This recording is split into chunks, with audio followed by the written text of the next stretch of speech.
I can't even get it to stand up on that.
see what I do.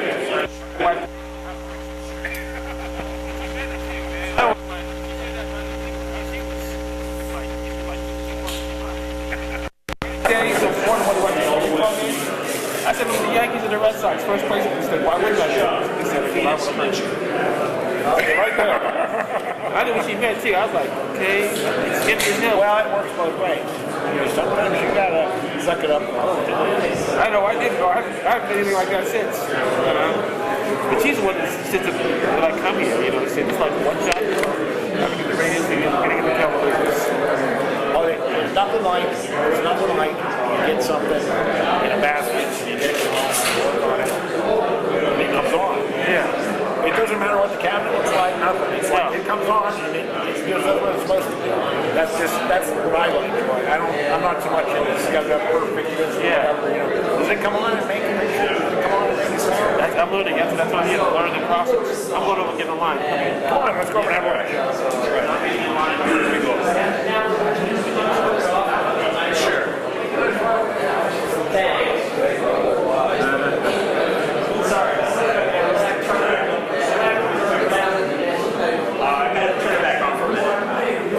Free Sundance, right here. See this guy.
CRT stuff?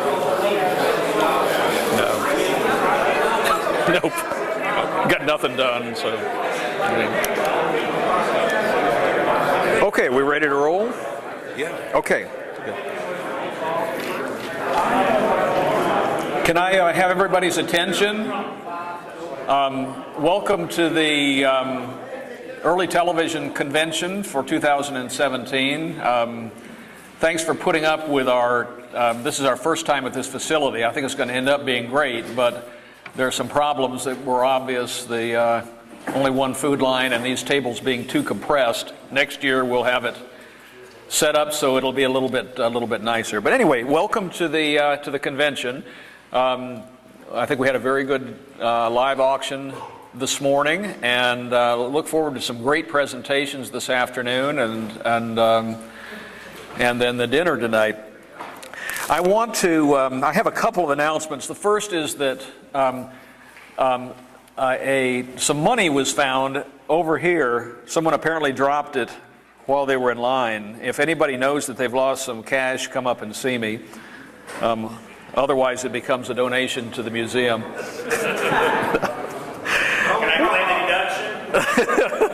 deduction? Right. I want to thank all our volunteers this year. This gets so much easier each year because people are stepping up and doing things.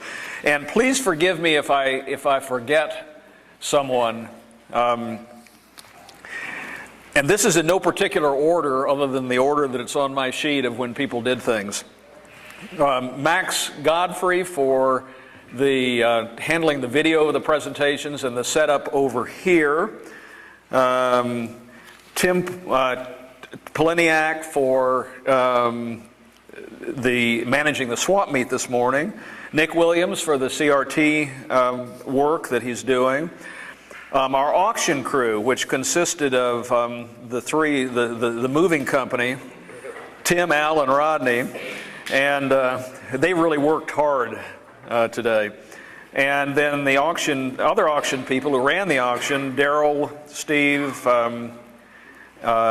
Jeff, and Chuck Azalina. We have several Chucks, so I've got to identify them. We had people volunteer to go pick up the refreshments, and unfortunately I didn't write their names down, but thank you, whoever did it. Dave Sika, who is doing the video work, and he's being assisted by Eric Smith today. Let's see who else have we got here. Laura, who's been doing the data entry. We couldn't live without her.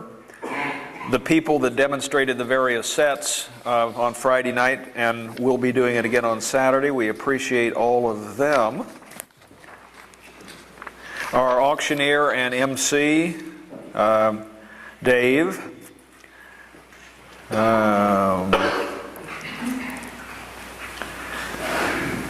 And if I've forgotten anybody, I apologize. But anyway, thank you very much. It's made it very easy this year. We have some great presenters today. And there will be a break about 2:15 or so after the first three presenters. There are survey forms this year that John, who's sitting right there, has, and he'll be getting them to you. We're asking you to rate the presentations this year, and next year we're going to be giving an award in Ed Raitan's honor for the best presentation. And I think that's all I need to say. I'll turn it over to Dave. Pick up a piece of paper.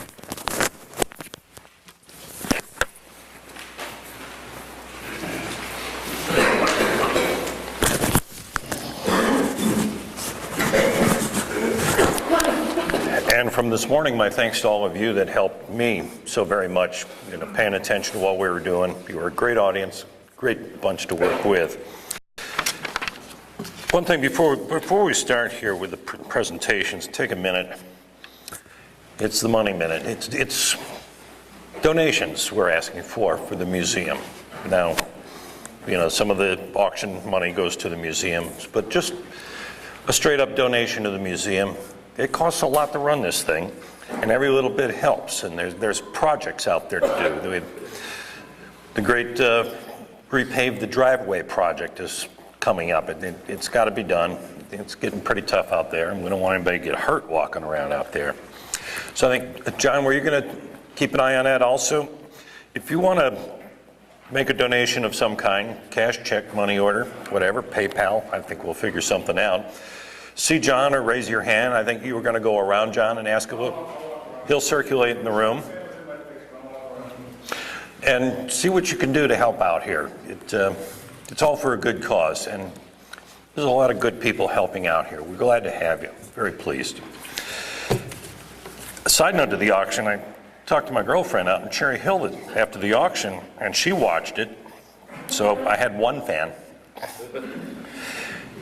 She said the counter on the Ustream page that she was watching on said that 457 people tuned into that thing at some point this morning from around the world. So all you out there on the internet, thank you very much for tuning in. We hope you're enjoying. And if you saw us on the internet, drop a mail to Early Television Foundation, earlytelevision.org. There's a contact us page. Just drop a note to say you saw it and where you were from.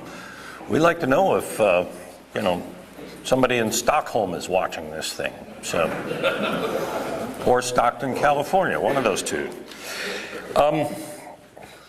For the benefit of all of us, there's a clock to help us keep moving here. I'll set it, and we already have approximate times on this thing. I'm just putting this up here to help, move things along a little bit so we keep this thing on track. Again, there's 3 presentations, then a break. Most everybody has some stuff going up here. Here is the PowerPoint clicker, and it's also well, it's there somewhere. It's a pointer if you need the thing. But first we're going to start out and title is Conversations with Vladimir Zworykin. Zworykin, we all know. We don't have to go into that. Mike Molnar. Mike started out with a Zenith shop back in the 70s. And you don't see many Zenith shops anymore, so we know what happened there. But then he went into medical imaging equipment, nuclear medicine equipment, and he's doing a lot of veterinary work, which makes me very happy. So these are interviews with Mr. Zworykin that have never been seen before. So, Mike, step into my office. And I have 40 minutes. The clock is ticking. Just clip that out. Oh, okay. Somewhere. That's the end of it. There's here to boards, and there's a bundle of blanks of screens, so these guys can see. Okay, so the first click will bring it on? Yeah. Okay. Yeah. Great. Now, if you need volume, I'll be back in just a second. So this is the in-house, and this is the internet. Okay. Great. Okay. Take it away. Thanks. So a couple of years ago, I did a presentation on work that Zworykin did on color TV that I hadn't known about.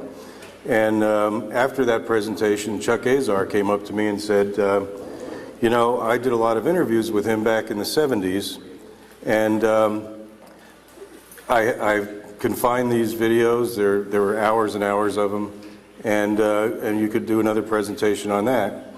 And I said, sure, get right on it, and zip, 2 years later, he found them. So this is what we put together. It's a lot of clips. Started out with 10 DVDs, and a lot of things I'd have liked to have put in, but in the time constraints, I had to let go. We know a lot about Zworykin, obviously, and we have, this is Chuck's logo from his instant replay that did the original recordings on 3/4 inch that he dubbed down. So we're going to kind of let a professional introduce Zworykin at this National Association of Radio and Television Broadcasters convention. And in this first part of it, he tells about how he in his lifetime, saw all these transitions from code, Morse code, telegraph to television and worldwide communication. So let that go. When we started, I promised you a distinguished panel. And we now come to the pièce de résistance. It's my pleasure to introduce Vladimir Zworykin, known as the father of electronic television. He is, as many of you know, an honorary vice president and technical consultant to RCA. Dr. Zworykin was born in Russia, Tsarist Russia, in 1889. During his student days, he was captivated by the work of a professor who was trying to transmit pictures by wire in the physics lab. Zworykin became that professor's understudy. In 1919, he came to the United States, where he joined the Westinghouse Electric Company. By 1923, he had invented the iconoscope camera tube and the basic television picture tube. General David Sarnoff, Papa David, as we used to call him, saw the Zworykin electronic television system demonstrated in 1929 and invited him to join RCA. During World War II, Dr. Zworykin was credited with important roles in perfecting the sniperscope and the snooperscope. And I like a line in a recent profile published in Broadcasting Magazine when the reporter asked Dr. Zworykin what was his most important accomplishment. His reply, dreaming, I think. Dr. Zworykin.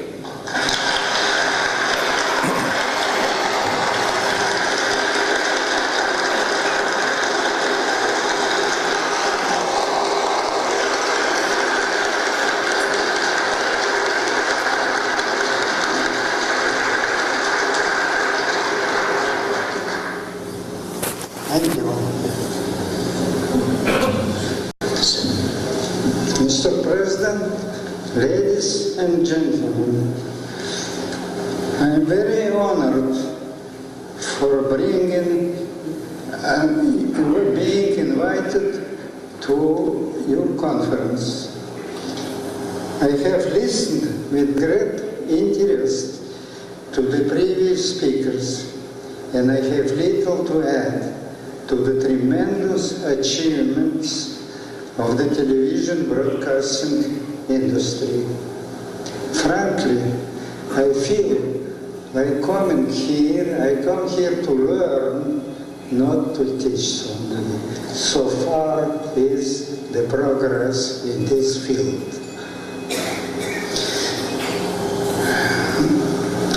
Although in 1900, there was electric cable on the ocean floor, connected Europe and Marconi in 1901 set in a radio communication which was not only more reliable, but had a much wider range than the underwater cable. Some 40 years later, American ingenuity achieved transmission of the picture through the air. Our RCA team played a quite big role in this great achievement. In 1964, NIS satellite transmitter at 22,000 miles above the Earth established the possible of global communication. We'll pick this part up again later. We've divided things here into three parts. His early days, the middle time when he, as he called himself, the dreamer, and is working at 90, still dreaming. His earliest days were at Westinghouse, where he was given the job of developing a process to more mass produce the WD-11 tube. The WD-11 was the first dry cell tube in the early battery radios, and it allowed people not to be using a big storage car battery size thing to run their radios, that you could buy a dry cell at the hardware store and get a good amount of time on the on it, but the filaments were being prepared and placed on the stem, and they're one at a time. So it was his job to see what he could do to improve that. What I propose to take this kind of resin, filled with about half with resin and the mixture. Can you turn it down? And not only that, connected with gooseneck this way. And the top connected with the vacuum pumps and with the CO2 tanks. See? In this in this resin, already these oxides are mixed up. So this time you can tell the girl instead of 1 filament, make 100 and make about these rings, 100 of them. It takes her long, but not 100 times longer. And then the balloons about this size, this 10-gallon water, see. Then you put this thing covered in solution, cover this thing, put a vacuum and vacuum the air.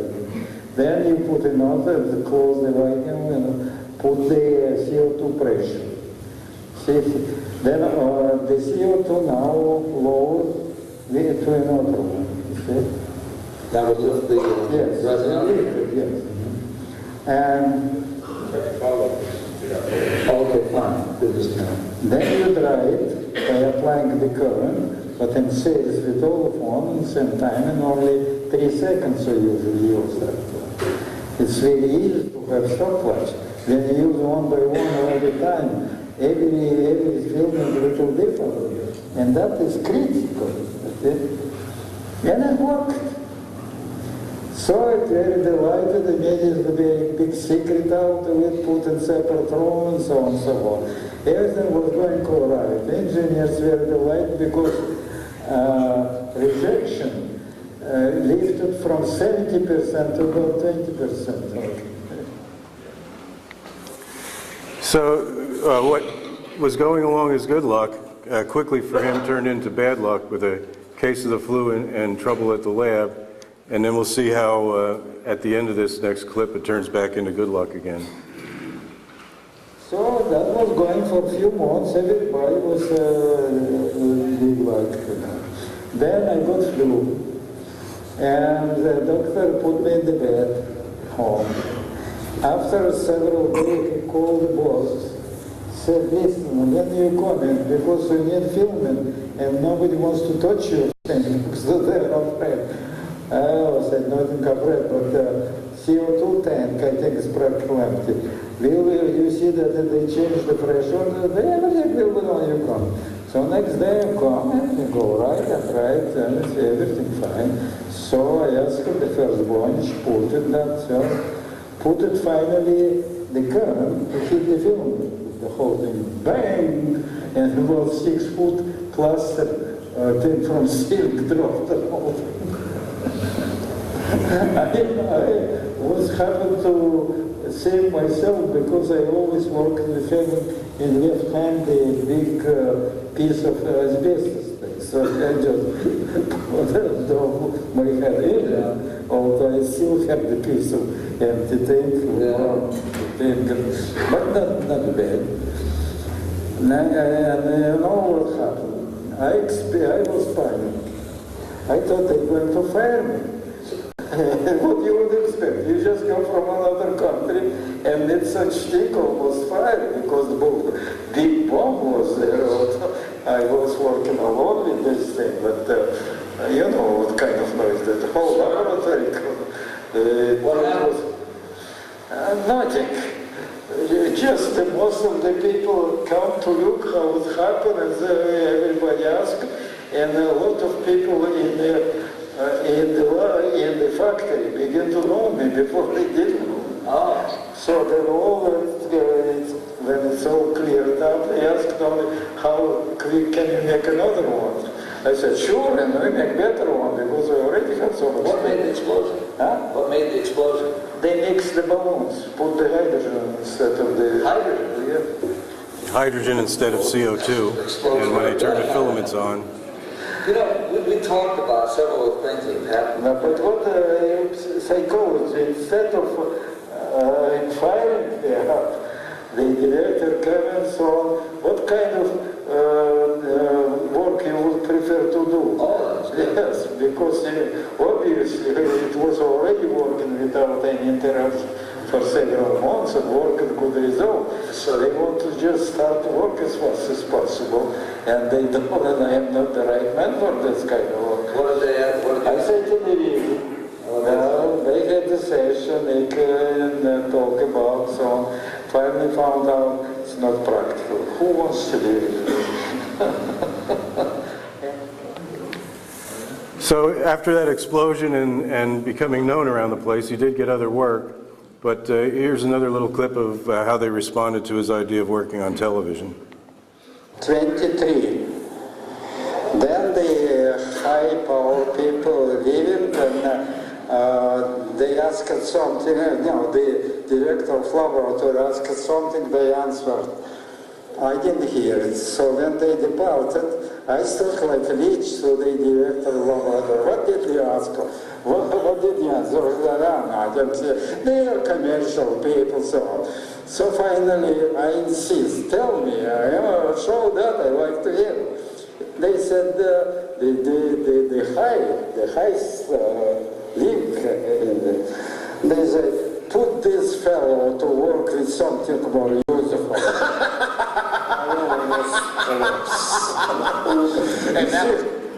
And that fuzzy-haired guy in the middle is Chuck Azar, if you don't recognize him from that. So when he does get his chance to work on television eventually, and the first iconoscopes, and he's talking about 1923, not the 1930s versions that we see, he was only going for 16 lines, and they were making up the target by scoring lines on a mica piece that was attached to a metal plate. And he said no matter how careful they were, it didn't work out. And then he gets this better idea while he's shaving. I was shaving with my own, and the more to go to the law. You could turn this one up a little. And it was early in the fall, it means 1923. And it was dew on the glass, on the window. And for some reason I had magnifying glass. I took magnifying and looked, there is some, my goodness, just exactly what I want. Beautiful small spots, all equal. I don't know what I did. Very quick after that I was in the laboratory. Two boys who operate the pumps and so on, drop everything, let's do this thing. And the same day we had the first screen. The same day? They immediately start more and more of them. It was very uniform. All you need to have vacuum, do not oxidize this silver. And second,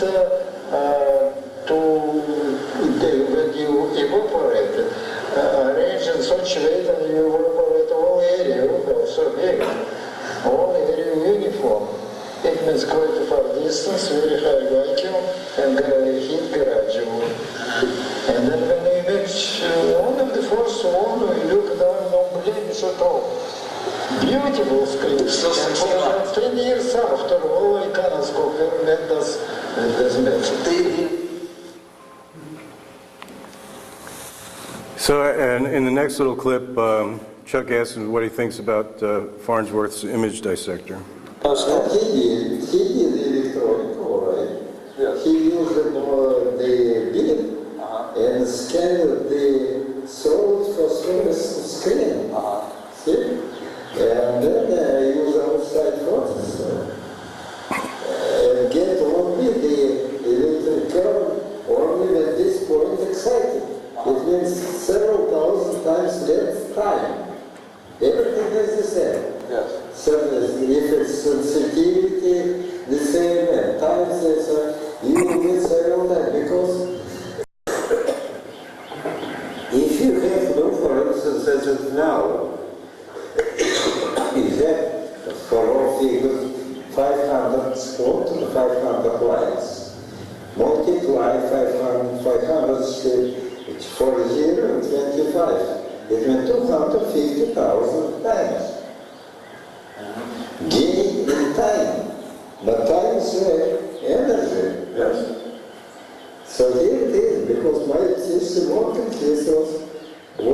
only for very big light and very big slow motion.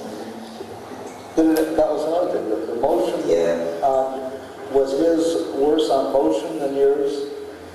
Yes, exactly. You couldn't move very fast on the image detector. No, so it's terrible. I see. And you needed a lot of light. Okay, that was the primary difference. I told Farnsworth, do you think what happened? Oh, he said, I know, that's In a clip that I didn't get to use, he didn't think much of Farnsworth even personally, because Farnsworth was a drinker and at the end, and Zworykin was a pretty straight-laced guy that you'll see in some of his opinions about television production. But anyway, there is one piece of him talking about early color TV too. When television was a reality for you would make the iconoscope, you would demonstrate the fact that you could now show a moving picture with sufficient resolution that you could see the end of the road, so to speak. You knew what was coming with it. Had you thought about color, and had you thought about the high resolution necessary for the medical fields? I had color that time, about 1923. How I made it quite different. How did you do that? You remember at that time, it was color photography come up. Yes. Color photography was with the mosaic, with the green.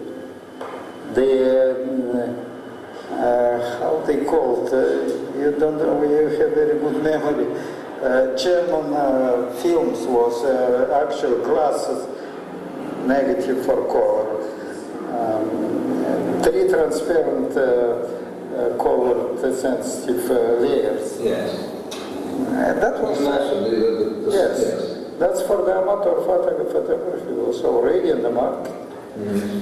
So I tried this way of the using the transparency, electronic transparency of the layers.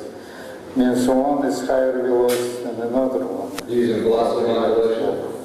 It did work, but it was very difficult to make because you have to know what technique of the photographic film. We didn't have it. No, this thing... So this is a copy of the patent of what he was talking about. And even though he said 1923, this patent is 1946.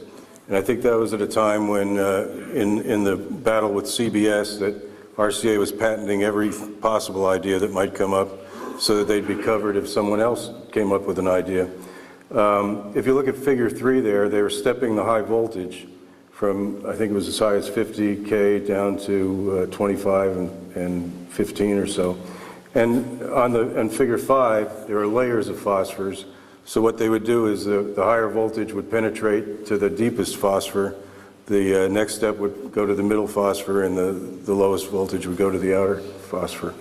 And he mentioned, it seemed to mention that they built it, but it was very difficult to work. But this was a 1946 patent. So From skip this. 1923 until the World's Fair in 1938. Here's what David Sarnoff how he would describe it. we have the television there, Sarnoff also. Yes, but the management at RCA obviously changed their mind about the practicality of what you showed them someplace in there. This dream. Sarnoff shared your dream? But he considered non-practical man. He did? Oh, he was considered a non-practical man. What his answer, he did that in his, remember this thing in his speeches after that. And he said, what do you think of this fellow? Do you think he is engineer? He's the best salesman we have. He said, I asked him how much that will be to build. And he looked at the ceiling and said, well, about 100,000. We spent so far 40 million, so he didn't get a penny. He wasn't too far off, was he? 100,000 That is the one man who pulled television. Yes. Oh, yes. Based from commercial, he is the number one. No question about that. See, it took his support. Yeah. It took his support to make it. You can So the interviewer there really got the story wrong. Sarnoff was calling him his best salesman because he sold Sarnoff on the idea for $100,000 you could develop television, and then ended up costing him $40 million. But in the second part here, it gets into his later projects with RCA, and he had this idea for fighting back against the kamikazes with his own plan in World War II. Using the driver and the plan which they attack the enemy. Yes, kamikaze. And I told our director, we have the kamikaze, where we have? I said, our tubes. You put in the camera and fly this thing. They then told Sarnoff, I got the call from New York, the Mr. General Sarnoff wants to see you when you come. I say, today, no, today is today, tomorrow. So I come tomorrow, tell about this thing. He said, can you go to Washington? I said, whatever you want, after all. Well, we went there. And they brought me to the highest military people. And the fellows start to tell, they had the 15 and 16 inch. We fire 16 inch gun? I say, never did. Well, if you hear that, you will talk about glass tube having complete plan. Will you make? So the Pentagon shot down his plans, I guess is what it comes down to. And also, they mentioned in the introduction that he worked with infrared cameras in World War II, and here's a story about that. What are other inventions that you well, military invention, a lot of them. I believe you were the first to propose a television camera in the nose of a rocket. Yes, well, one of the most manufacturing items, or rather two manufacturing items. One was the image tubes, which you can make the same as the pickup tube, but in infrared. You see? That led to the superscope. You see the picture right away, but invisible. One time with Dr. Morton, who was working with me at that time, we were testing that near Princeton at night without light, and we were arrested during the war. We have to call a lawyer from RCA who took us out. I thought you were repeating it now.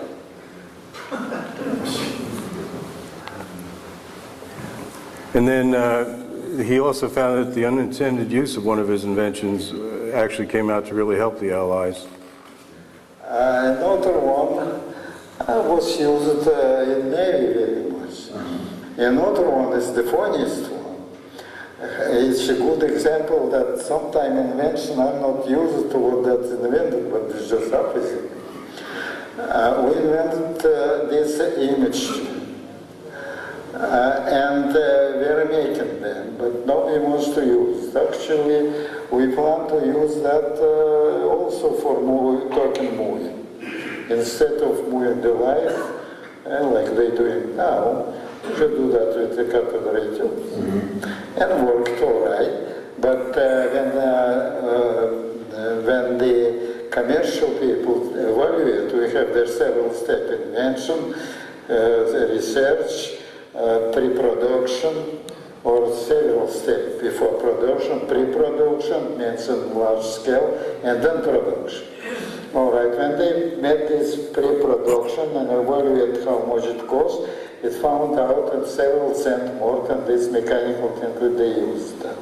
Because that was already developed to use in oscilloscope, mechanical oscilloscope. And therefore, that was out. Then later on, Navy people come and said, no, first of all, Lawrence come. You know, Dr. Lawrence, yes, from San Francisco. And he said, we heard about this thing, we can use to separate the particles. where we can get the tubes. I said, you can get it because they're manufactured, but if you will take these tubes, put in your pocket, you're welcome. And sell me if you need more. We have several already made, we don't have any use for them. He did. After that, we were supplying them for the end of the war until. Because suddenly they made secret. I tried to find out where is the secret, what's the use of that. Don't believe what I tell you. After the war, around 2 or 3 years, come young lieutenant who was working with all this thing for Navy. And he wants special equipment, we discussed. Then I asked him the question. I said, listen, I know that we have special factory in Camden using measuring tube, this image tube. And I know they are not used for anything because more expensive than mechanical. What for they used for them? He said, you will be laughing for. I said, what? Can you tell me? Yes, now it's possible to produce interference for the radar. To make interference? Yes. For How did that work? For the enemy radar. Yes.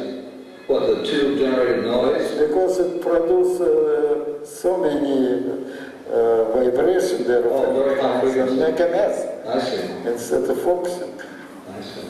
See what happens.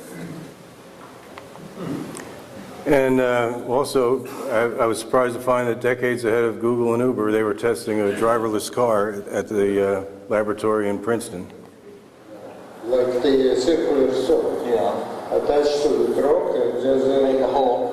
No, I mean, how did it work after you had the wire in and drove the car? wire very easily. You generate the signal with the car and then interfere with the wire which is in the tube and reflect the result.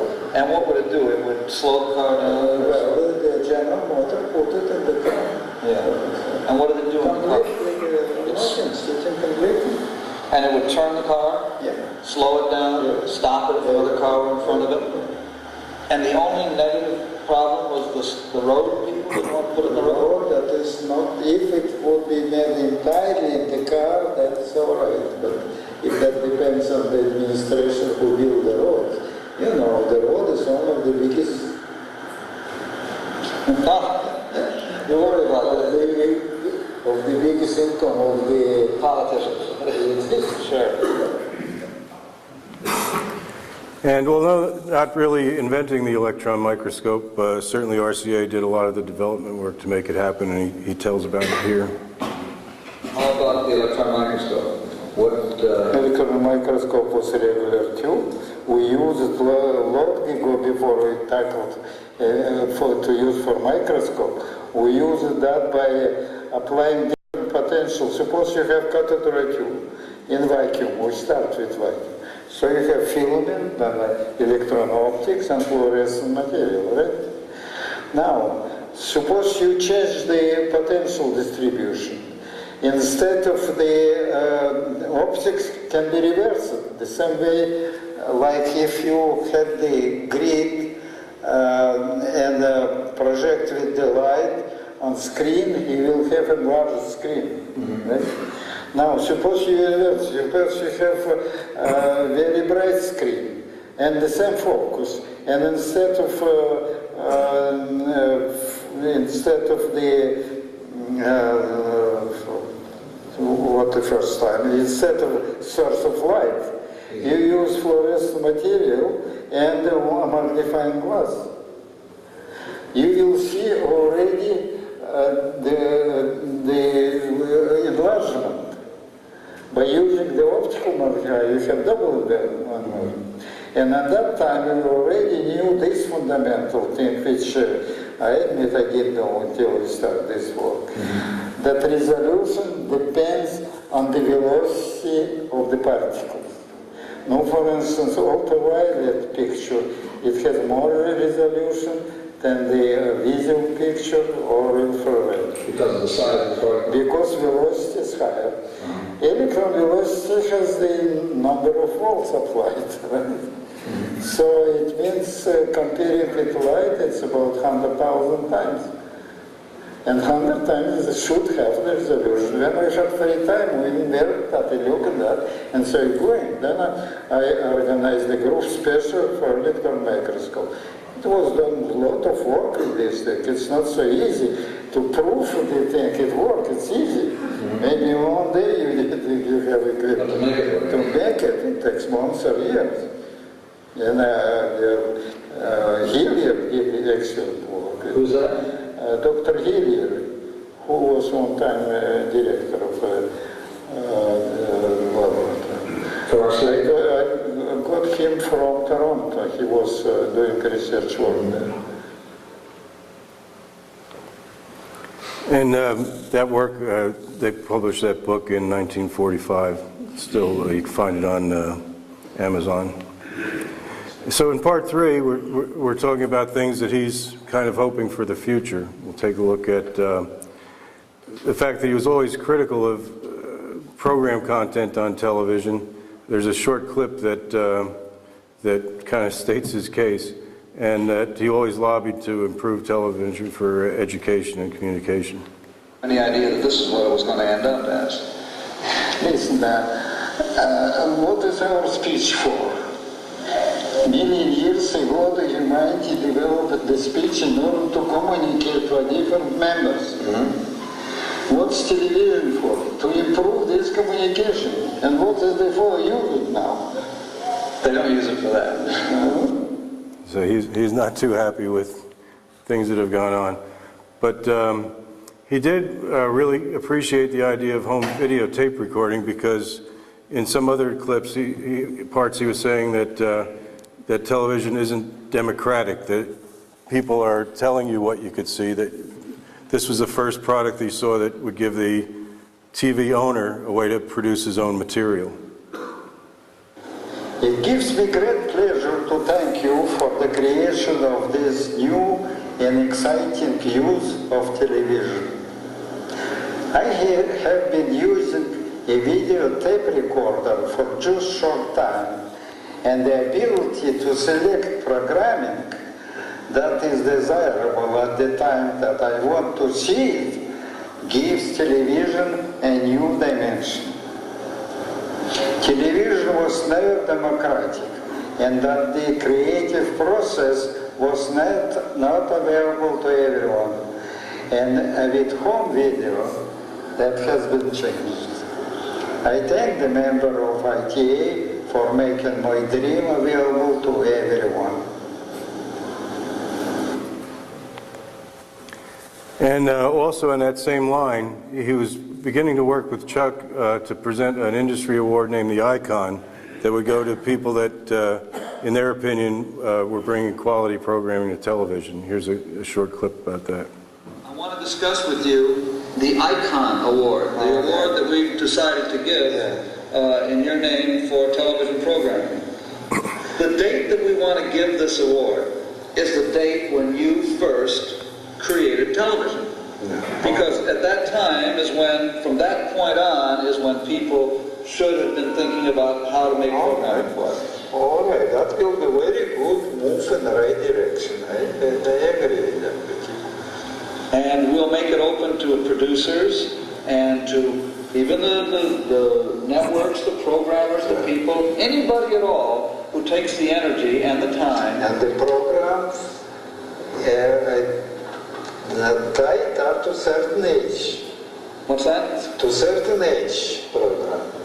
To a certain age? Age, yes. For the kids. Yes.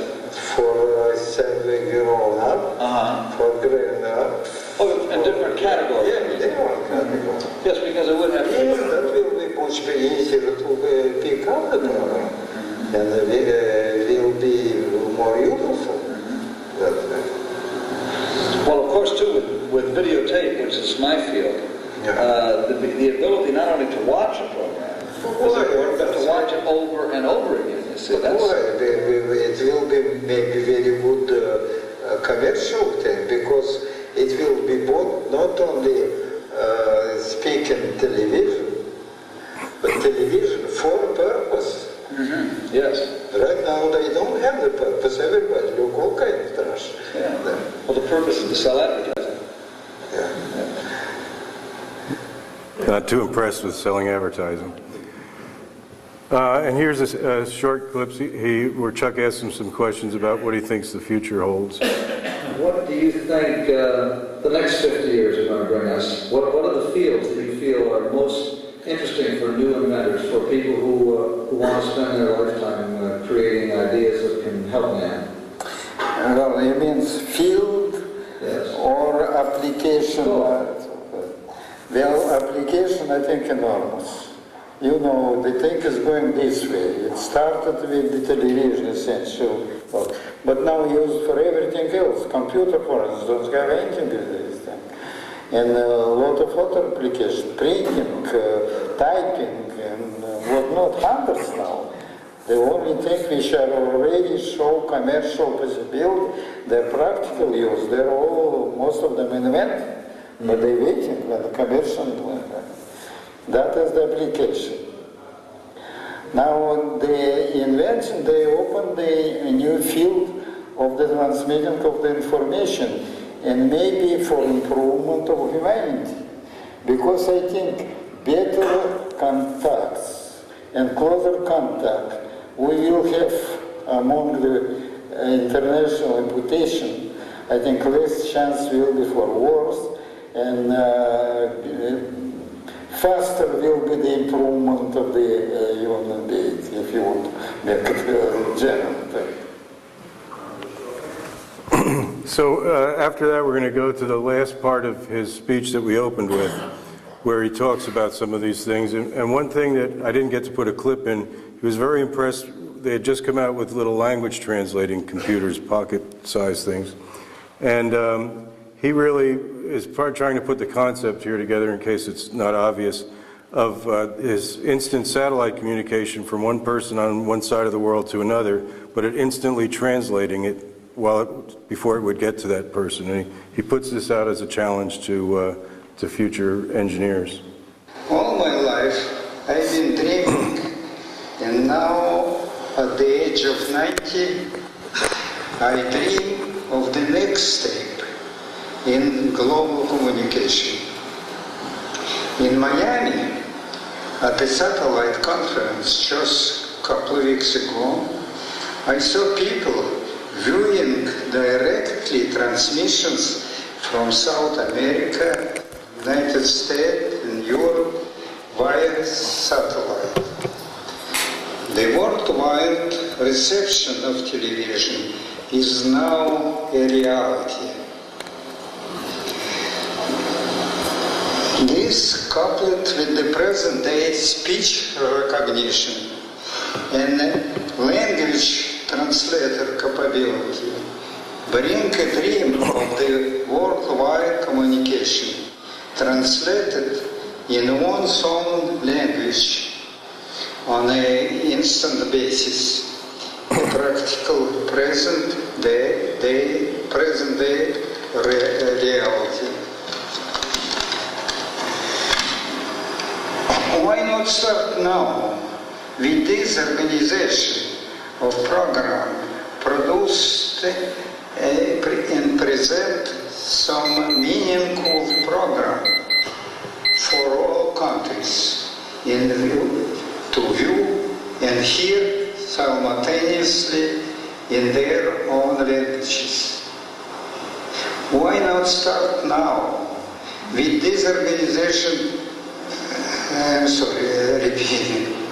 Could not such an accomplishment bring a better understanding and peaceful relations among the many national groups in which, in this speck of the universe called Earth? It should. Let us hope, and it will. And let this to be, gentlemen, a challenge for all of us for 1980. Thank you.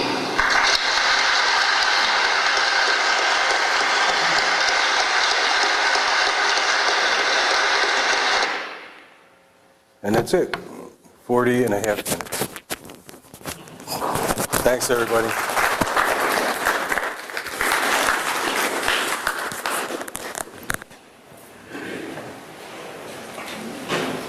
Timer works good.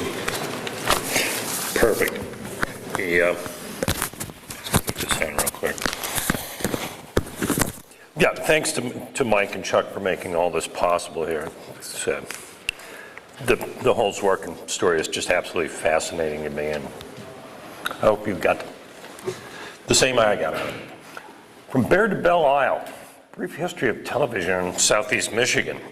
Ben Moyer is going to come up here. Born in Flint, raised in the Detroit metro area. He's a biomedical physicist dealing with hadron, proton, neutron beam therapy in the growing area of muon beam therapy. How do you survive in this analog room here? I'm not sure how this works. Please, Ben, come up.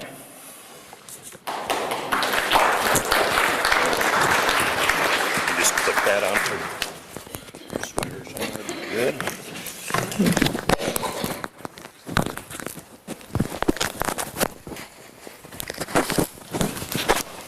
Can't get it to clip on.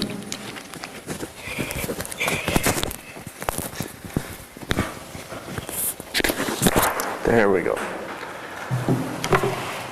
My presentation is From Bear to Belle Isle, a brief history of television in Southeast Michigan and the Detroit, Michigan area in particular. The primordial roots of television in Detroit start in the 1930s. The earliest Detroit television broadcasts were experimental pre-war tests. The Department of Physics at the College of the City of Detroit, which is now known as Wayne State University, had what was likely the first receiver in the city, a Jenkins mechanical set, but they did not have any means of transmitting anything. The first fully electronic television broadcasts in Detroit occurred in early 1938. At least one of the receivers in use was a Bayard T5. This test was conducted by WWJ Radio and its parent company, the Evening News Association. Around the same time, the Evening News was experimenting with an APEX station, and this APEX station and the experimental pre-war broadcasts shared the makeshift studio space on the 47th floor of the Penobscot building. I was able to speak to an engineer who had worked on these tests pre-war, shortly before his death, and he said he was thrilled when WWJ finally left that makeshift studio in the post-war era, because the elevator stopped at the 45th floor and the equipment had to be taken up to the 47th floor attic on their backs. There's a photograph of the Penobscot building and the Bayard set. The Bayard television set was used by WWJ in 1938 because they were dissatisfied with the quality of the Dumont receivers, so they opted to import Bayard sets instead. Television comes to Detroit again. Detroit's first post-war broadcast was a 3-hour program on WWDT, Channel 4, and this occurred on October the 23rd, 1946. The telecast was standalone. If you had purchased a set, you probably wouldn't have been too terribly happy. WWDT only resumed infrequent, unannounced test broadcasts in March of 1947. On March 31st, 1947, they became an NBC affiliate, and WWDT would finally return to the airwaves with a regular schedule in July of 1947, this time with a call sign change as WWJ-TV. Television comes to Detroit again. The inaugural 3-hour telecast was done using the same makeshift studio that was set up on the 47th floor attic of the Penobscot for the 38 test. WWDT would quickly move to other studios throughout the city, even leasing space from the Roman Catholic Archdiocese of Detroit for a time. The church didn't ask for remuneration, only free airtime so that they could televise a mass. The telecast was picked up by sets located at Grinnell's, J.L. Hudson's, Kearns. There was a Dumont Westminster at the Book Cadillac Hotel, and some wealthier residents of the city in the Boston Edison district and Palmer Woods had purchased purchased telesets ahead of the telecast.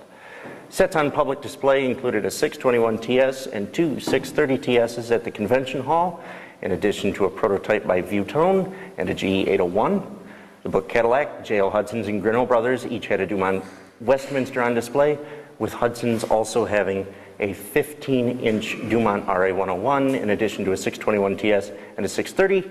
Kearns had a single set, just a prototype on loan from Emerson. The manager of the Book Cadillac Hotel actually had to close the front lobby at one point. He had set up 2 lines so that the frantic television viewers could go ahead and each get a view of the television set, the Westminster. And they were causing such disruption and so much damage to the lobby that eventually he turned the set off, but they refused to leave, so then he had to kick them out and go ahead and shut the front lobby down for a while, irritating the guests. There's a photograph, this is from Convention Hall, that was on Woodward. The start of regular broadcasting by WWJ on July 3rd was better received by the public, with a sizable number of people, both in the city and in the surrounding suburbs, such as Centerline, having purchased sets in the intervening months. The highlight of the July 3rd, 1947 telecast was the first baseball game shown on Detroit television live from Briggs Stadium at the corner of Michigan and Trumbull. An engineer for WWJ remarked in an article about the July 3rd telecast that the picture quality was markedly improved over the October telecast due to primarily to the purchase of new Dumont iconoscope cameras and RCA TK30 cameras. Up until this point, they had been using the same cameras that they had used in the pre-war tests. There you have the test pattern for WWJ and a photograph from the control room circa 1947-48. And at this time, I'm actually going to go ahead and show you a brief film that was recently discovered by the Detroit Historical Society. It's silent, 16 millimeter, and it shows the televised game at Briggs Stadium and some footage from WWJ's studio at the top of the Penobscot building. And also some scenes inside of a bar, probably somewhere along Michigan, where you can see a UST leather projection television set, not unlike the one I foolishly bought earlier, and a couple of 630 TSs.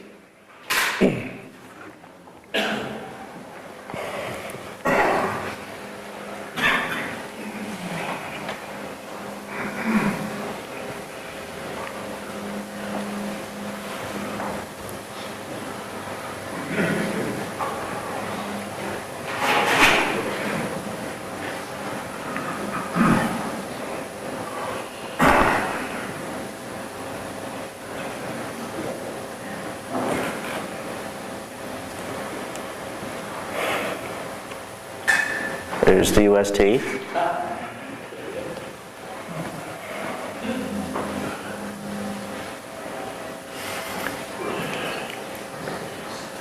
And a 630 over toward the left side of the screen.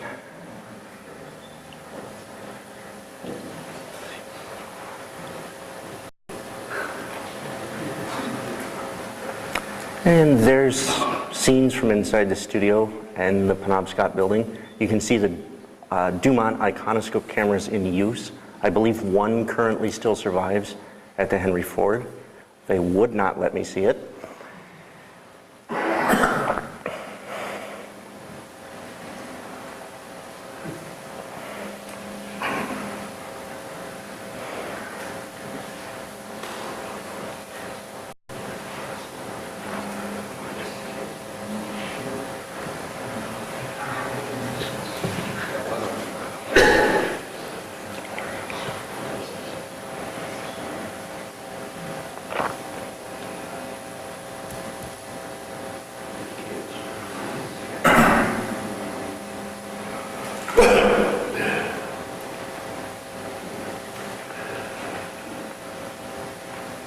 And we'll get back to the presentation here.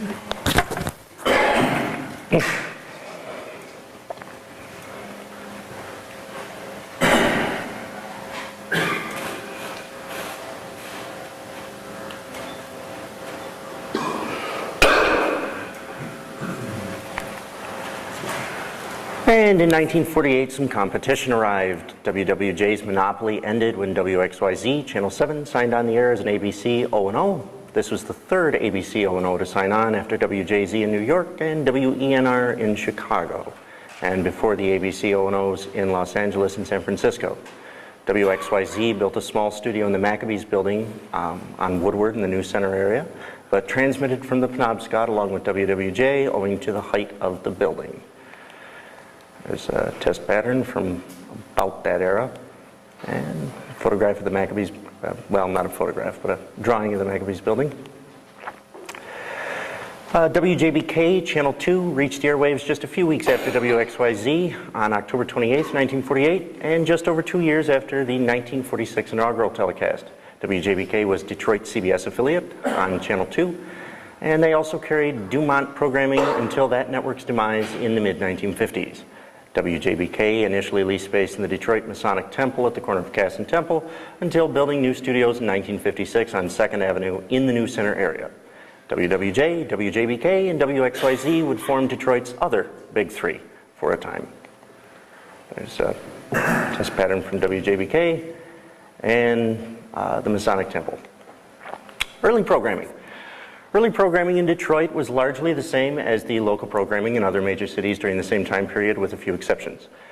Detroit in the late 1940s and 50s was among the only cities in the nation with a night traffic court. In 1949, traffic court appeared. On the program, the actual court judges would preside over reenactments of cases that they had heard the night before, with the actual arresting officer participating in the reenactment and local actors playing the defendants. Despite the program's enormous popularity, the Michigan State Bar Association lodged complaints against the program, and in 1957, WWJ pulled it from its schedule. Both judges were allowed to remain on the bench with only relatively minor citations for judicial misconduct. In an effort to fill an open time slot with some more inexpensive programming, WWJ also created At the Aquarium.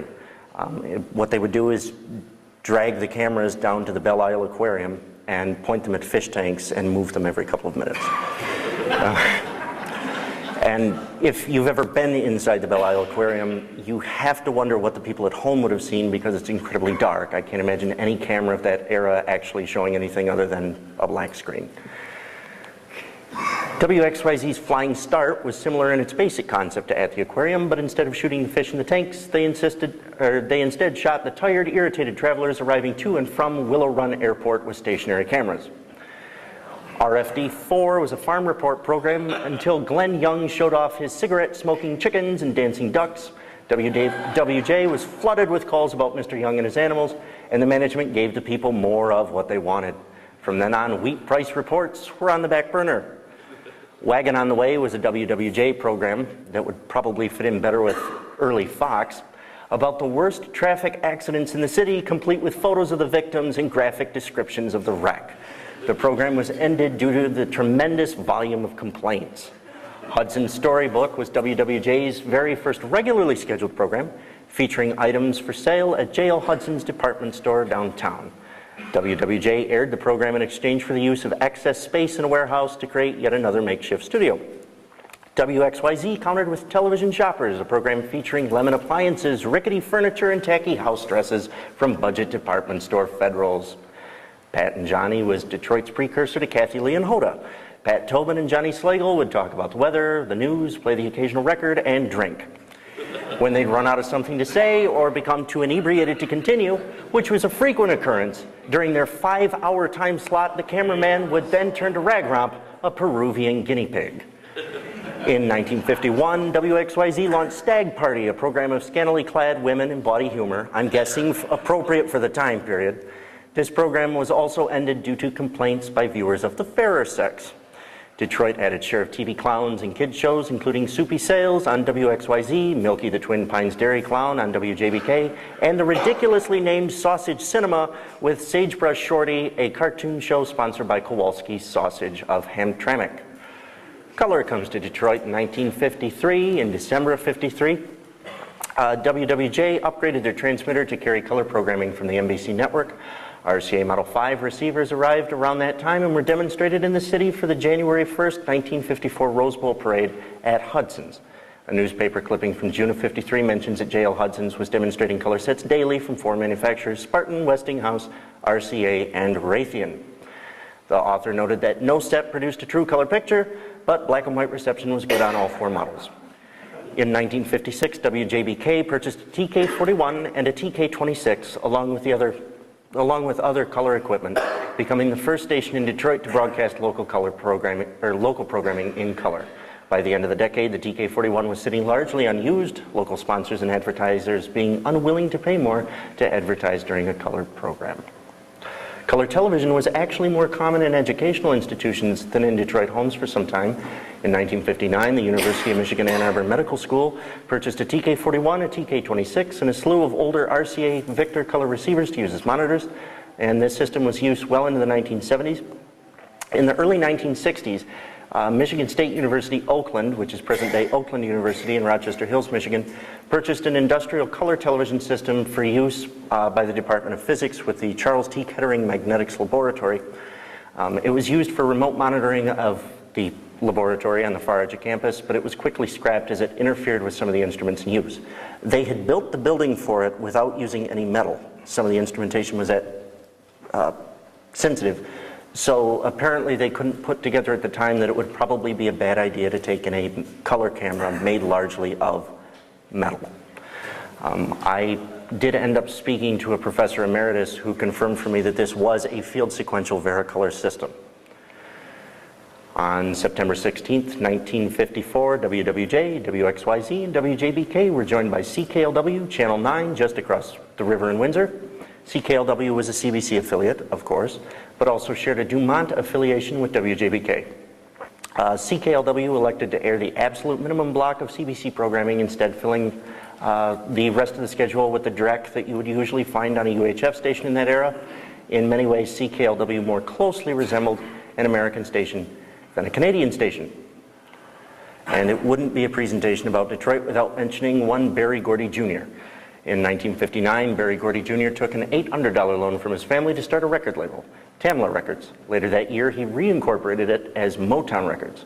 It was CKLW TV, though, in addition to the top 40 powerhouse CKLW radio, that helped propel Detroit acts to the top of the charts. CKLW's Teen Town, later retitled Swingin' Time and hosted by DJ Robin Seymour, propelled various Motown artists to local fame and was credited by Renoma Lyles Gordy, Barry's ex-wife, one of many, as changing Motown Records from a small local label into an international phenomenon. In 1968, the station was sold by RKO General due to a change in ownership rules by the Canadian Radio Television Commission, and more Canadian programming was added to the schedule, ending the era of an American station in Windsor. Independent television in Detroit got off to a very rocky start, as it did in most other markets. In 1953, a construction permit was issued for WBID on Channel 62, and they never made it to air. The owners of WJLB Radio were issued a license for WJLB TV, Channel 50, and that station never made it to air. Then the people behind WBID attempted to get their station back on the air for the first time using the vacated Channel 50 allocation. The FCC granted this license, but they never made it to air. About a decade later, on January 10th, 1965, WKBD started broadcasting on Channel 50. WKBD was owned and operated by Kaiser Broadcasting. WKBD struggled in the ratings before finally finding some degree of success with local sports programming, becoming the television home of the Detroit Red Wings, the Detroit Pistons, and the Detroit Tigers at different periods of time. In 1957, WPAG in Ann Arbor, a small independent UHF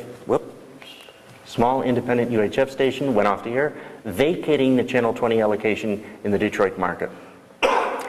A reverend of a local Baptist church then decided to establish WJMY TV. Contrary to urban legend, WJMY did in fact make it to air for no fewer than 6 months in 1962 and 1963. This is confirmed by contemporary television reviews by a television critic in either the Detroit News or the Detroit Times. The station quickly failed, however, and underwent several aborted attempts to return to the air. In 1968, WJMY returned to the air for several weeks, showing only a test pattern before finally folding for good. The Channel 20 allocation was then sold. Another independent station, WXON, moved to Channel 20, freeing up the Channel 62 allocation. In 1975, Detroit became home to the first wholly owned black television station in the United States, WGPR, on Channel 62. We're excited. I would like to thank WDIV, WXYZ, the Detroit Historical Museum, the Walter P. Reuther Library at Wayne State University, the Detroit Public Library, and the Kresge Library at Oakland University for the tremendous help and wealth of information made available to me. Thank you.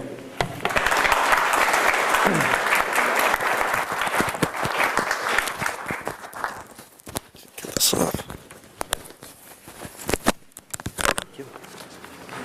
I always wondered about that Baird T5. Now I know why they did it.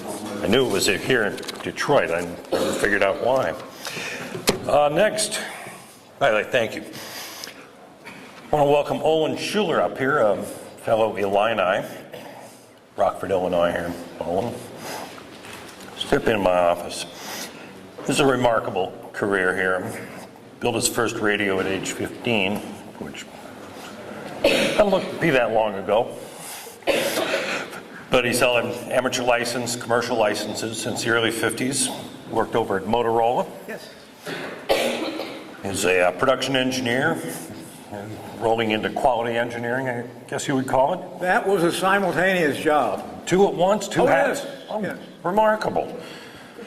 And then, now retired, registered professional quality engineer, past president of the Antique Radio Club of Illinois, the 2014 recipient of the Radio Club of America's Link Award. Congratulations. And active in 6 antique radio organizations, including ours. Yes. And he has brought us CBS Electronic Video Recorder, EVR, and its player. And as a student of obsolete players, I can't wait to hear it. Olin, take it away. I can't wait either. Perfect. Here's your little clicker thing. I'm going All right. to tack this onto you so the World Wide Web can hear you. Okay. And this money has not been claimed, and don't All be right. watching that. That is not a tip. All right. I'll be talking about the electronic video record player.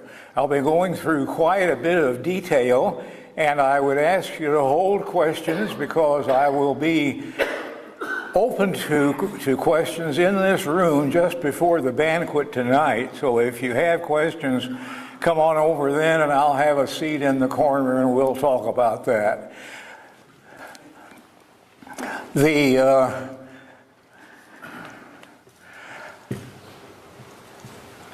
As we begin, there's always the question, what do we do in a museum? Made me think of a bit on WKRP in Cincinnati when Andy sent Les Nessman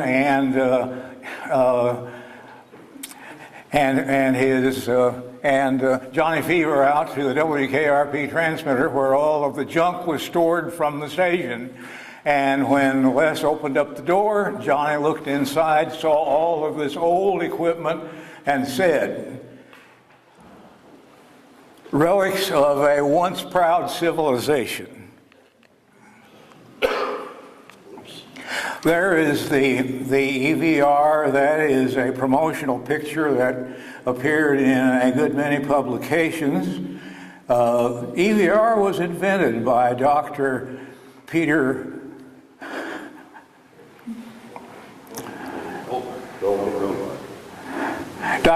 Goldmark. And Dr. Goldmark was a native of Romania, was educated in Europe, obtained his doctor's degree there, worked for a time in early television in Europe, came to the United States in about 1935, 1936, joined the staff at CBS and became president of the CBS laboratories in the late 1940s. Along the way, he became very interested in the use of television for educational purposes and did a bit of a personal research project through the CBS laboratories and determined what the needs were for educational television. which in essence meant having a device that was equivalent to a one-man portable television studio that could be moved from any location to any location and tended to by the instructor.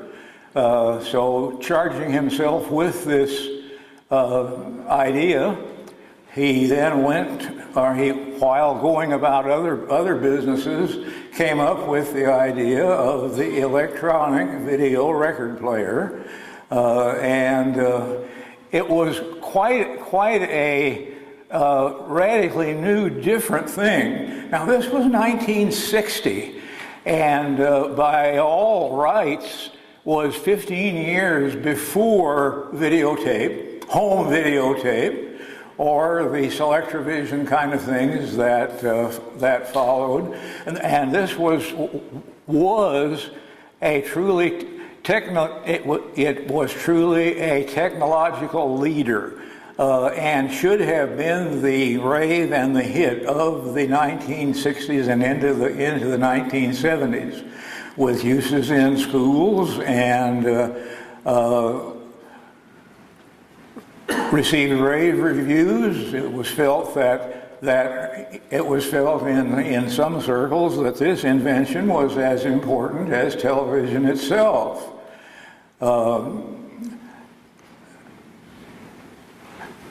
It included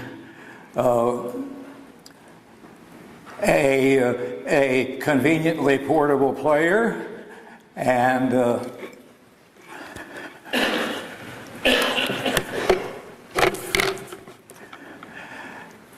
it was This whole thing for you. okay. We're good. Okay, 1960. By 1960, Dr. Goldmark had in mind a convenient player that could be viewed through an ordinary TV set, presenting up to 55 minutes of instruction or entertainment.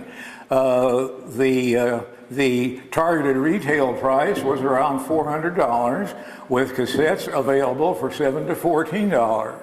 It used proven old technologies that we were all familiar with. There were some new technologies that were involved with special needs for film and photosensitive material. He employed some use of fiber optics, precision lenses, precision prisms, and a radically improved, more sensitive electronic scanner using a flying spot scanner. Very, very simple flying spot scanner, but with a remarkably small, bright output. There was little modification to the NTSC signal that was required in order to fit the parameters, and then, of course, the mechanical micro items. Now let's get into some terms that will hit so that I'm sure we all are thinking the same thing.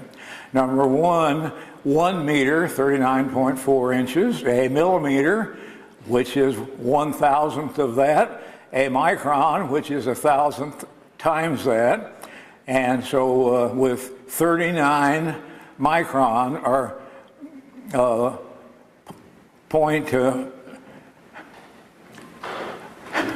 39 microns to the inch, or a micro inch, which would be 1/1,000,000th of an inch.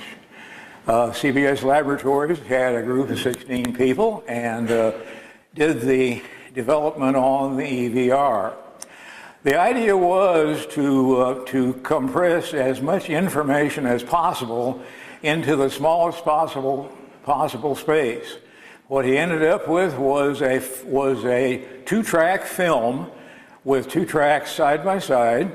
The image of each of those, the size of each of those images was 83 thousandths of an inch tall, 111 thousandths of an inch wide. Now that 111 thousandths if you have a couple pennies in your pocket, pull them out and stack them on top of each other and look at them endways, and that will be about the width of the images that were being put on film for use in EVR.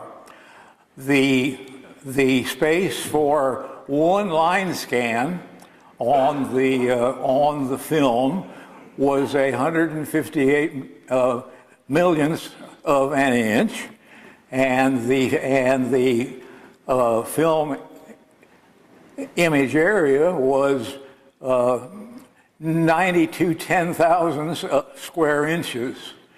So take that 92 10,000 square inches and magnify that up to the area of a 20-inch screen, and it had to have a system from start to finish to be able to magnify an image 20,870 times.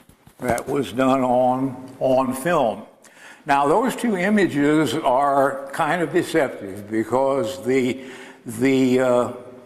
all drawn to the same scale. That EVR cartridge would be 7 inches in diameter, many times larger than the images that you see on the screen, because one of those picture images was only as wide as 2 pennies stacked on top of each other. The teleplayer operated by a feeder cartridge on the left and a take-up cartridge on the right with a flying spot scanner where you see it there, with the beam coming first through lenses and prisms and then shot through the film. And depending on which track you were monitoring, the film passed through that particular track, through a light pipe and into a photomultiplier tube, and from there on into other circuitry and on to Victory. Block diagram shows for monochrome operation, PMT number A over on the left through a video preamp, switched up to a video amplifier where the blanking and sync pulses are added, and on to the modulator where it would be fed to channel 3 in an ordinary TV set. Same situation for color, but the color, the chroma information was on one channel, or was on one side of the film strip, while on the other side of the film strip was its corresponding black and white luminance signal. So the black and white luminance signal followed the usual path on to the modulator, and the chroma signal then came out of its corresponding PMT. EVR had a special color signal arrangement where they, in order to make things work through the small film limitations, it was necessary to alter that signal somewhat. It was easily done by a simple heterodyning system, and then when the film was played back, reverse the heterodyning system to bring things back from EVR color back to standard NTSC color with its 3.58 megahertz color burst signal. In the play mode, this film did not stop. It moved nonstop. And so in that middle set of pictures, you will see two pictures. On the left, you'll see two pictures. And now bear in mind that scanning starts at the top while that picture moves downward for 1/60th of a second. The scanning beam is moving right along with that, but it's also moving down so that it starts at the upper left-hand corner of the top picture, moves down until that picture has moved into the lower frame and exits on the lower right. so that the film moves nonstop. When we wanted to view a single frame for single frame viewing, which was one of the features, you could stop an EVR player, look at the picture, get a perfect view of a single frame, which was particularly good for instructional work where you wanted to follow a particular operation frame by frame by frame. That made it a marvelous educational tool. The EVR playback speed, that film moved at 5 inches per second, and the mastering machine that made the film an electronic beam recorder and its processing work moved at 10 times that speed. So in the recording, in the making of the master and the duplication of the master, we were working at 10 times normal speed. Diazo film was used in a two-step ultraviolet system for copying cassettes. The CRT, the player CRT was a 3-inch CRT with a P16 phosphor, and that light output matched to the sensitivity of the photomultiplier tubes. The CRT spot size after focusing equals less than 2 microns at the player's scanning gate. That was why I was explaining microns to you. So that was a very small spot that moved on that very small film. But it provided a resolution of 500 lines per inch on a top quality monitor. It used fairly low cost film. Film was not sensitive to ordinary light, but very responsive to the recording method, which was the use of an electron beam.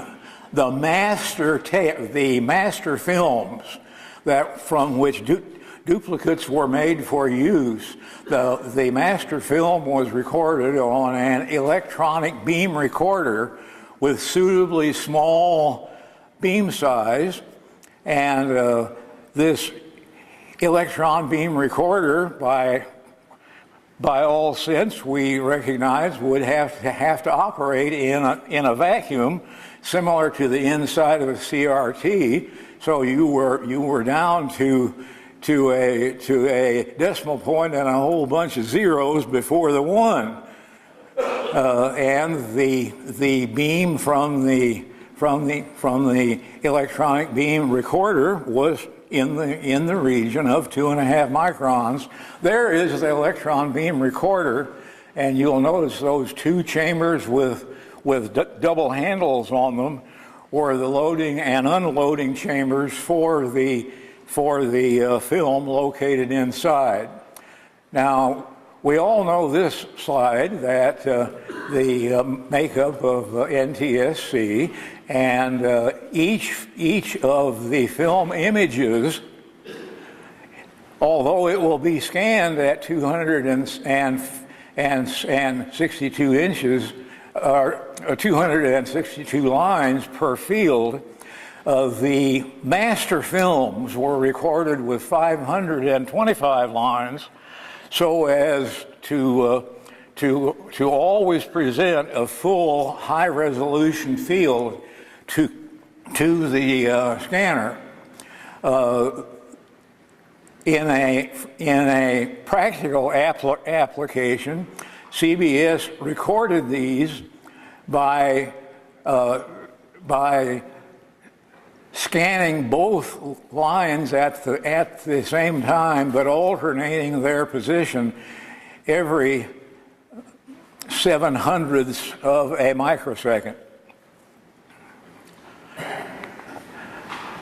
Master film was on 40 millimeter wide stock with 4 copies made, or with 4 copies made side by side, and then the master is used to make contact prints on 35 millimeter stock into 4 EVR film strips that would then be slit and become individual films. A little bit about the internal electronics. In order to get things on and off the film, the chroma carrier was moved down to a low frequency, 1.8 megahertz, and was unmodulated, and that was recorded on the film.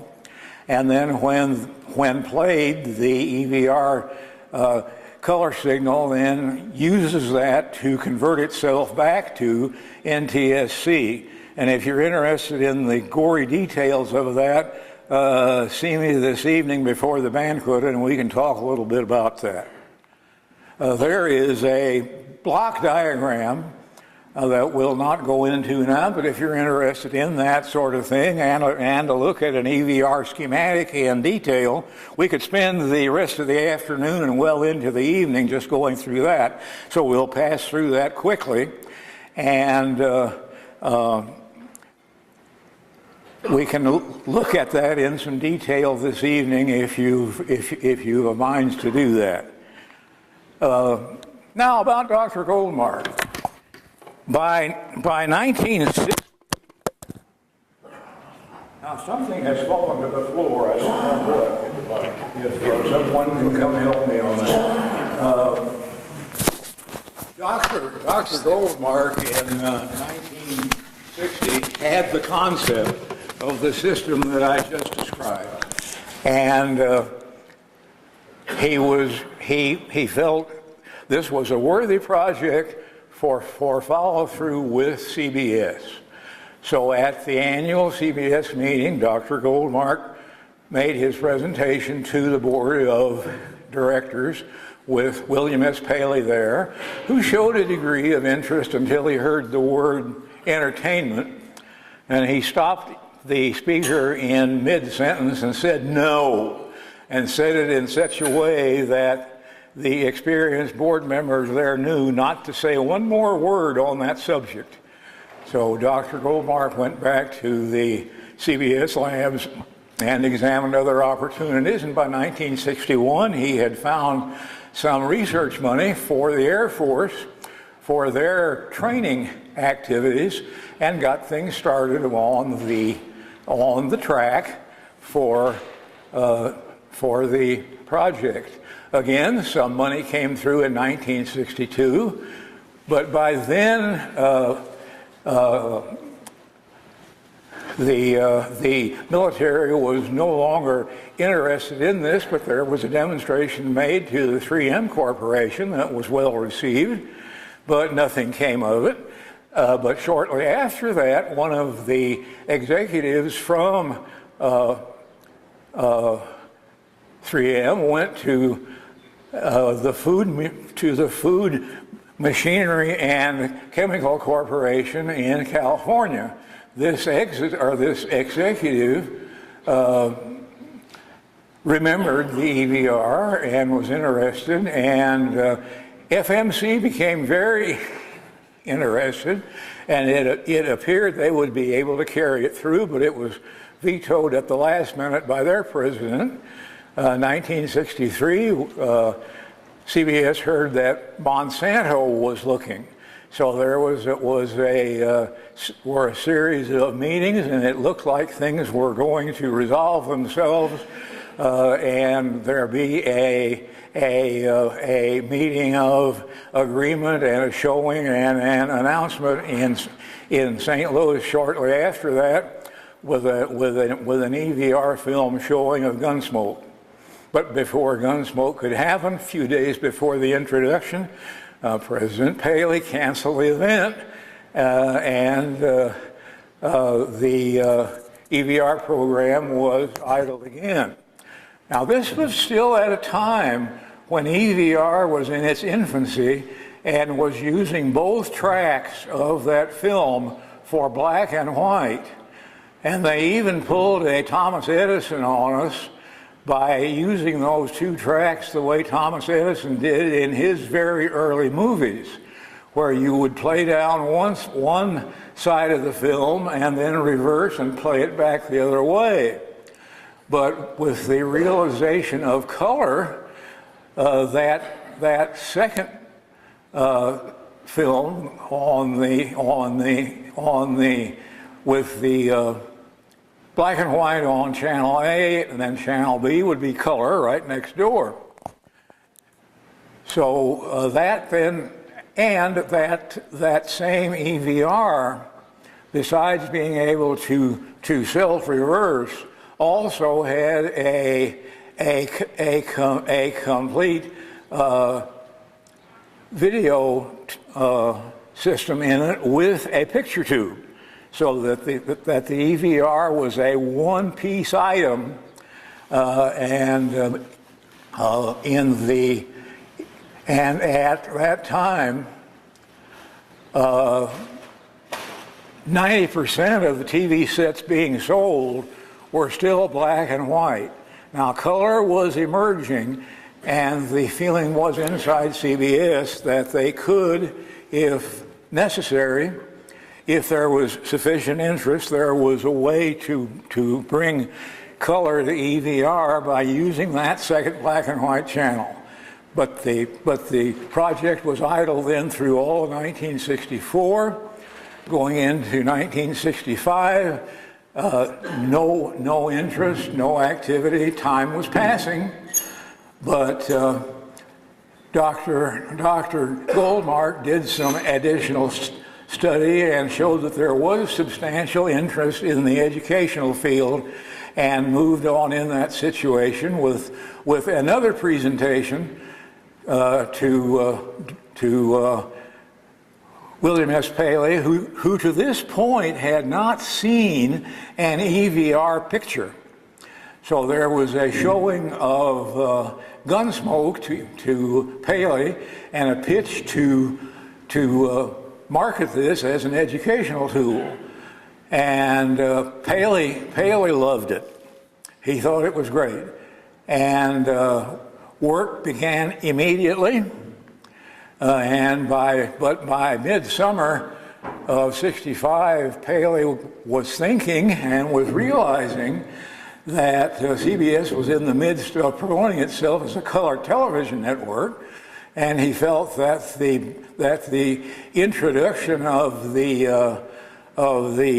black and white EVR, even with a promise to go to color, would diminish CBS's rising image. So the project went back on hold through 1966, and no activity. The Carnegie Commission on Television, that's an educational unit, knew about the EVR and contacted Dr. Goldmark, and there was an interview and a description of EVR to the members of the Carnegie Commission on Educational Television. They were to do a puff piece in a January press release. All was quiet until March of 1967, when an article appeared in the New York Times that had all of the details in it, and it turned out that had been leaked from the Carnegie Commission, but it caused quite a stir, halted CBS trading on the stock markets. It embarrassed the directors that the stockholders didn't know about it, so they had nothing to do but to invent a carefully worded denial that denied but didn't tell the entire story. This had created quite a stir, and there was word of this then spreading almost worldwide. Borg Warner Corporation was interested, Doubleday Publishing and some other publishers in Europe were interested, and so there was yet another prospective showing of Gunsmoke. With this, then, Dr. Goldmark was directed to assemble a consortium that would sponsor the development, joining in partnership with CBS. And that would be Phillips Corporation, Doubleday Publishing, Ciba Geigy, International Chemical, and a source of photographic knowledge and film supply in those latter three being in England. So 1967 was blending into 1968. Goldmark had this put together and took it to Paley, and he said, well, if EVR is this good, we don't want to just have a 20% minority holding. We've got to have 50%. So that turned the organizers around, and in short order, they had a number of dropouts, and in the finishing of it, ICI and Ciba Geigy were left, but Phillips and others were out of it. Doubleday was getting nervous, and so there was a final partnership then that consisted of ICI, Ciba Geigy, and CBS, but there was no player manufactured. The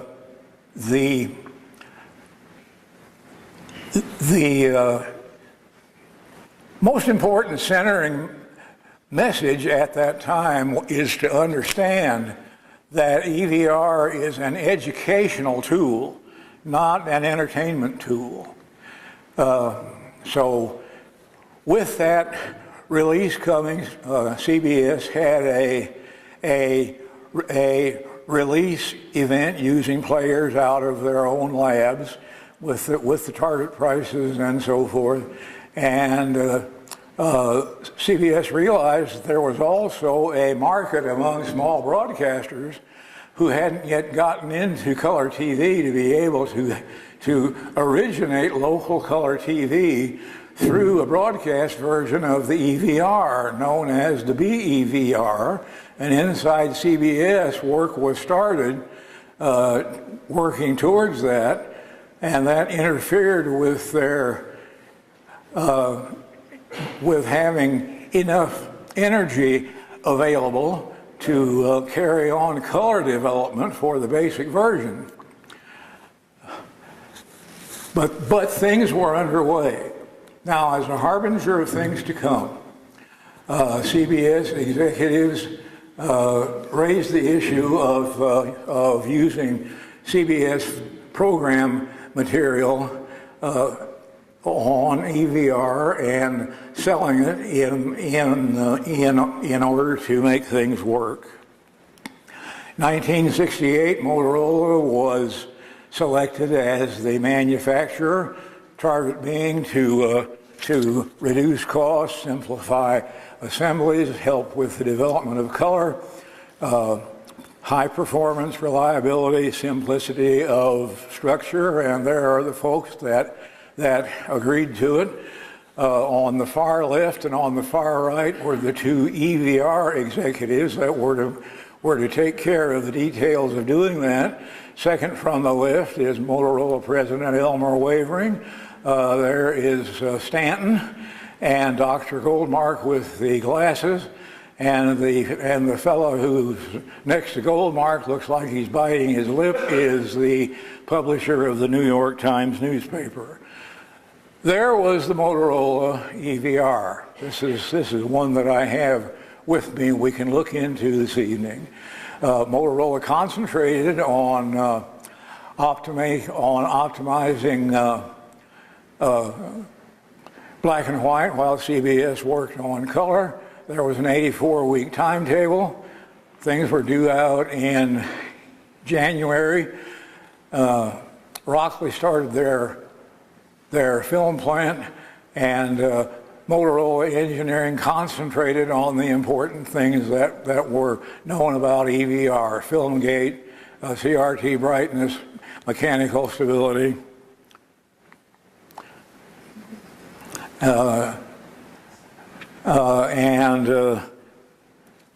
Decision was made to build the player in the plant at Quincy, Illinois, where they had 3,500 employees and a new products introduction department. And so preparations began with an 84-week window. There's the plant. There are the things we were working on, and working our way through. There's one of our technicians getting pictures or getting test equipment ready for operation. There is the assembly of the final pilot run before design release that was done in Quincy with lots of observation and help, and notice all of the paperwork that the ladies were working with, because everything that we were doing there was fully documented and carefully described. We had regular work sessions where production supervisors and foremen came in and became very, very familiar with the EVR system. And by March of 1970, new circuit boards were with us. By summer of 70, we were working on problems that had come up during that run. Problems were centered. That large black triangular shaped thing is a light tube that leads from the face of the CRT back into the scanner. Let's get in a little bit closer, and where the film moves through the film gate, and there is a close-up look at the field gate, or at the film gate. Now, recognize that the width of those openings from the outer edge to that center rib is the thickness of 2 pennies. And that little bright thing that you see on the rib is a light sensor that would sense a vertical interval window. PMT tubes, more of the optics, more of the optics, more of the optics, more of the optics. And so by week number 84, we were ready to go, waiting for things to happen. There was what we were capable of producing by July of 1970. In September of 70, we learned there were some really serious problems at Rockley, insufficient film in the field to be able to operate. There's the underside of a player. Late 1970 brought a PAL version for us to build for European work. That was highly successful. Another look at EVR. And then by late 1970, things were happening that we didn't know about at the Rockley plant. Later in a book, it would be explained where Goldmark says that Rockley made every mistake in the book before he was called in for corrections. But lead times and sales volumes were lost in 1970, became 1971. There's another look, a little bit more. Dr. Goldmark had an idea for making EVR useful with home movies.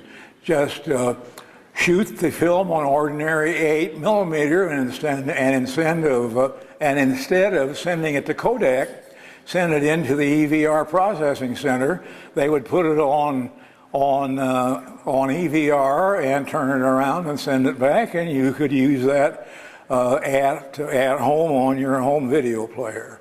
Another EVR look, and it looked as if things were pretty well resolved, and we were going through.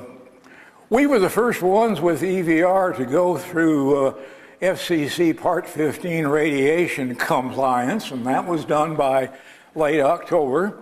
Billboard magazine was headlining that, and that there was a large campaign, and CBS had 1,000 programs in its library, and we were looking at educational things all positively. There was some pieces of Motorola advertising. Now, I have a whole bunch of this we can look at later this evening if you would like. And picture there of Darrell F. Zanuck saying the color is truly remarkable. And other prospective supporters were New York Times, Trans World Airways, CBS Sales and Marketing was working across Europe. In late October, we got the go-ahead, and we began building product, and there is some of the early product coming off of the production line. We thought that our time had finally come, and with all of the work and waiting that had gone on, we were ready to succeed. But in late November, word came to halt production, and there was the longest silence. And then as 1972 approached, CBS began the financial work, and the EVR film cassette production was very much short of its expectations, and the difficulties at Rockley had consumed several $1 million, and there were several million more that were required to go on and finish. And so CBS president on the 23rd of December announced the cancellation of the project with a $20 million loss. So coincidentally, RCA just happened to begin shipments of its Electrovision, or of its Selectrovision, that was announced in the same issue of the Billboard magazine that announced the cancellation of EVR. Motorola lines were held until 1972. We closed things out, put the equipment in storage, sold off the inventory, but in 1972, yet another consortium with the same British partners, but this time with the Japanese, took it to Japan, and that went through one more metamorphosis and to the end.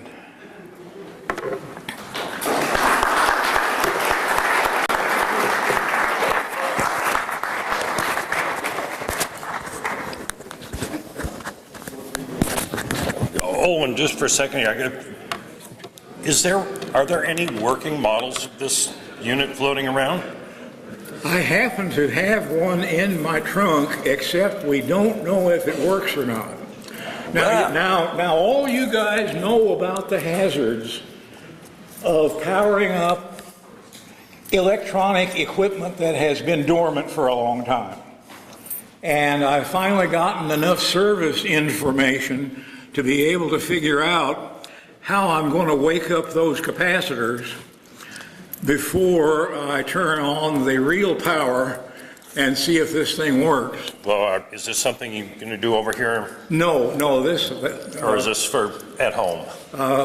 I will later on. I will give you a report on it next year. Maybe even bring back an EVR player playing if I can get that happen. Now mine is new in the box. It was tested at the plant, Right. and it was even quality audited tested before it was shipped. So I bought it during the sellout, and it had sat at my house. Hasn't seen the light. Hasn't seen sunlight. Hadn't seen the light of day since way back when. Has anybody ever seen one of these floating loose on eBay and such, or in person? Yes. Okay. Does anybody else have one of these? I should have known. Brother Julian has one. Still in the box? Did you ever light it up? Do you have any cartridges to play with it? I have two. I have two of them, and they both work. And you have cartridges with it? Oh, I did at that time. I gave them to UCLA, and they didn't know what the hell to do with them. And I Ask for them back. Yeah, I saw one question back there. deal that guy's world. I think he has one of those machines. All right. Well, Olin, I want to thank you for a very My pleasure. right on time presentation. Now one last credit. I thought I must give credit to one of our members, Wayne Brettle, was one of the design engineers. There are three guys in my hometown, Quincy, Illinois. One was the new products department manager that took this thing into production, and a couple of his people, and myself as the engineering department head at the plant. I didn't design the thing, but I helped. You kept the trains running on time. We made our 84-week target. There you go. When the 84th week came, thanks to Wayne's good work and a whole bunch of others, we made the 84 weeks. Thank you so much, Owen.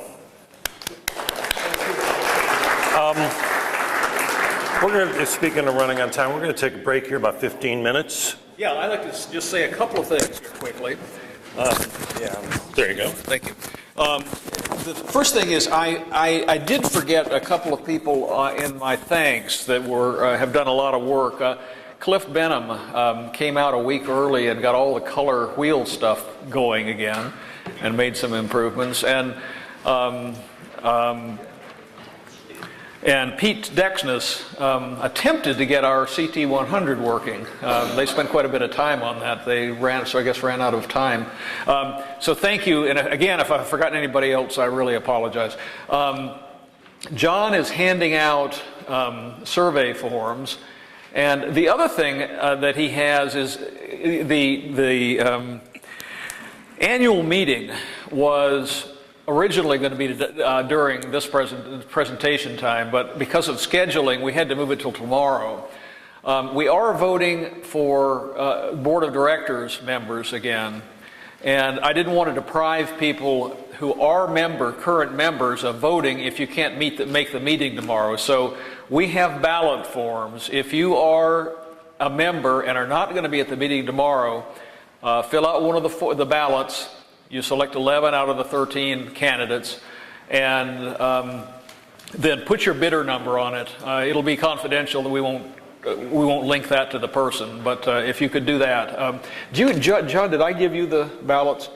John's got them. So if you're not going to be here tomorrow, see John during the break.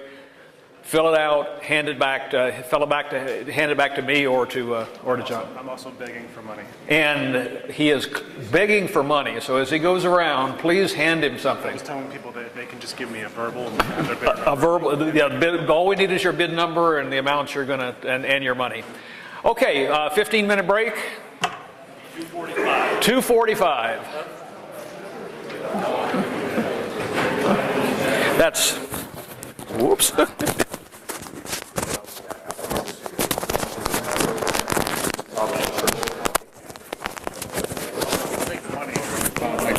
$20 bill. Okay. Hold it in quarters. Yeah, it's a $20 bill. Hey, Steve. And there it let's is. Tell people what Yeah, we can put okay. these. What's that? What, you want to tell people what we can do with these? And then you want me to come back and pick them up? Yeah, Drop them off? Yeah, why don't you drop your survey for, one more thing about the survey forms, there's also a survey for the, at the bottom for the workshop this afternoon, so why don't you drop them off after at the museum after everything's over? Yeah, even if the reduction on the projector to get out of 16 to 9, everything is squashed. I don't know. It's the museum's projector. No, it's not the projector. I think it would be the. I'll get a copy. I thought somebody might have. I think probably